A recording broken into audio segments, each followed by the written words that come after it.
ప్రధాని మోదీకి ఏపీ మాజీ సీఎం వైసీపీ అధినేత జగన్కు మధ్య ఉన్న అవినాభావ సంబంధాల గురించి తెలిసిందే.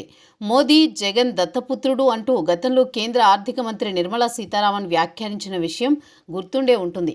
ఇలా గత 5 ఏళ్లు కూడా మోదీతో ఎనలేని బంధాన్ని జగన్ పెనవేసుకున్నారు. ఆయన కోరిన రాజ్యసభ సీటును ఇచ్చారు. మోదీ కూడా జగన్ అడిగినవన్నీ అప్పులు ఇప్పించారు. ఇదిలా ఉంటే తాజాగా జగన్తో మోదీ దాదాపు కటీఫ్ చేసుకున్నారా అనే చర్చ సాగుతోంది. దీనికి కారణం తాజాగా జమ్మూ కాశ్మీర్లోని పహల్గామ్ ఉగ్రదాడి అనంతరం భారత్ చేపట్టిన ఆపరేషన్ సింధూర్కు ప్రపంచ దేశాల నుంచి మద్దతు లభించింది. ఉగ్రవాదంపై భారత్ అనుసరిస్తున్న ఆపరేషన్ సింధూర్ అద్దం పట్టింది.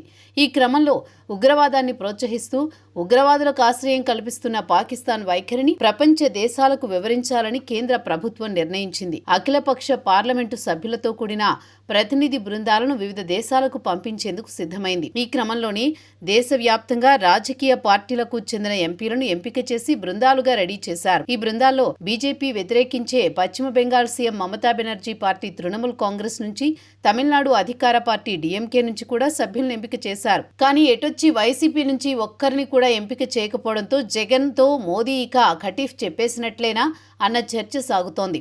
ఎందుకంటే ప్రస్తుతం ఎంపిక చేసిన కమిటీల వెనుక ప్రధాని మోదీనే ఉన్నారన్న వార్తలు వస్తున్నాయి. ఎందుకంటే పార్టీలతోనూ ఆయా పార్టీల చీఫ్లతోనూ సంబంధం లేకుండా మోదీ తనకు అనుకూలంగా ఉండేవారిని ఎంపిక చేసుకుని ఈ బృందాల్లో నియమించారు. అలాంటి బృందాల్లో వైసీపీ నుంచి ఒక్కరు కూడా లేకపోవడంతో అనేక అనుమానాలకు దారితీస్తుంది. వైసీపీకి ప్రస్తుతం లోక్సభలో 4 ఎంపీలు, రాజ్యసభలో 8 మంది ఎంపీలున్నారు. మరి వీరిలో ఒక్కరికి మోదీ ప్రాధాన్యం ఇవ్వలేదంటే వైసీపీ అధినేత జగన్ను దాదాపు పక్కన పెట్టేసినట్టే కదా అంటున్నారు టీడీపీ నాయకులు కూడా.